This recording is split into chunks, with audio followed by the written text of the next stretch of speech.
تاکہ دین کا علم سیکھتے اور اس میں سمجھ پیدا کرتے، اور جب اپنی قوم کی طرف واپس آتے تو ان کو ڈر سناتے تاکہ وہ بھی محتاط ہو جاتے۔ اے اہل ایمان، اپنے نزدیک کے رہنے والے کافروں سے جنگ کرو، اور چاہیے کہ وہ تم میں سختی پائیں، اور جان رکھو کہ اللہ پرہیزگاروں کے ساتھ ہے۔ اور جب کوئی سورت نازل ہوتی ہے تو بعض منافق پوچھتے ہیں کہ اس سورت نے تم میں سے کس کا ایمان زیادہ کیا ہے؟ سو جو ایمان والے ہیں ان کا تو ایمان زیادہ کیا اور وہ خوش ہوتے ہیں، اور جن کے دلوں میں بیماری ہے تو ان کی خباثت کو اور بڑھا دیا، اور وہ مرے بھی تو کافر کے کافر۔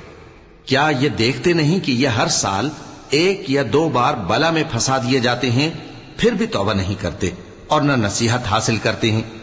اور جب کوئی سورت نازل ہوتی ہے تو ایک دوسرے کی طرف دیکھنے لگتے ہیں اور پوچھتے ہیں کہ بھلا تمہیں کوئی دیکھتا ہے؟ پھر پیٹھ پھیر جاتے ہیں۔ اللہ نے